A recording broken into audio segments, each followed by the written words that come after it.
एक सावधानतेची गोष्ट सांगतोय की एक स्कॅम मोठ्या प्रमाणावर वाढत चाललेलं आहे ते मी तुम्हाला आज सांगतोय. आणि ते स्कॅम पुण्यात सोडा म्हणजे बाकीच्या जिल्ह्यांमध्ये सुद्धा खूप आहे.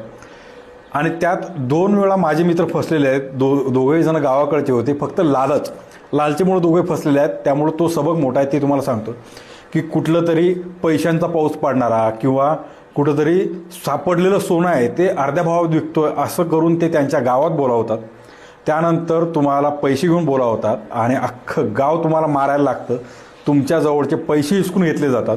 पैसे हिसकून घेतल्यानंतर तुम्हाला त्याच गावातल्या कुठल्या तरी मुलीबरोबर अर्धनग्न अवस्थेत फोटो काढायला भाग पाडतात मारून. आणि तुम्ही जर पोलीस कंप्लेंट द्यायला गेले तर पोलिसांना सुद्धा त्यांनी मॅनेज केलेलं असतं. अशा घटना घडलेल्या आहेत.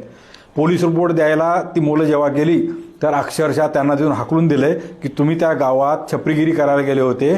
त्या गावातल्या मुलींना तुम्ही बलात्कार किंवा अशा गोष्टी करायला गेले होते. मुळात या दोघांच्या गावामधलं अंतर 600 किलोमीटरचं. आणि ही सगळी गावच्या गावं मॅनेज केलेली आहे त्यांनी. अख्खं गाव तुम्हाला मारायला येतं. तुमच्या जवळचे लाखो रुपये तुम्ही घेऊन गेलेले ते लुटण्यात येतात. लुटण्यात आल्यानंतर तुम्हालाच मारून तुम्हाला पोलिसांच्या ताब्यात दिले जातं, नाही तर सोडलं जातं. आणि सोडलं जरी तर तुमचे फोटो आणि व्हिडिओ तसे बनवले जातात की ज्यामुळे तुम्ही पोलीस स्टेशनला जाणारच नाही. त्यामुळं आणि ही घटना माझ्या ओळखीतल्या लोकांसोबतच 2 वेळा घडलेली आहे. एकदा असं झालं की म्हणजे तुम्ही त्यांना रक्कम द्या, ते तुम्हाला पैशांचा पाऊस पाडून देतील अशा प्रकारची एक रक्कम होती. ती बुलढाणा जिल्ह्यात झालेला एकदा.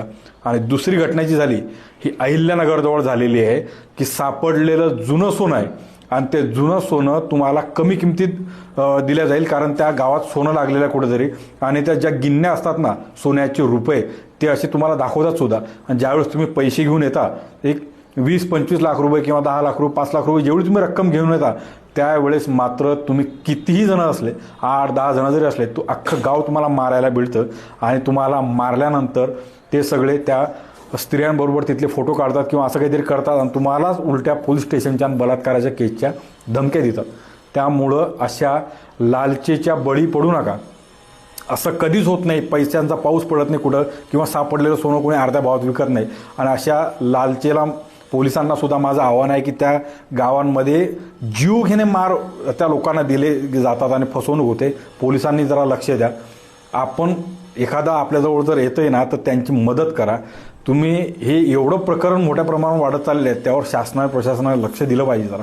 आणि मित्रांनो सावधान राहा.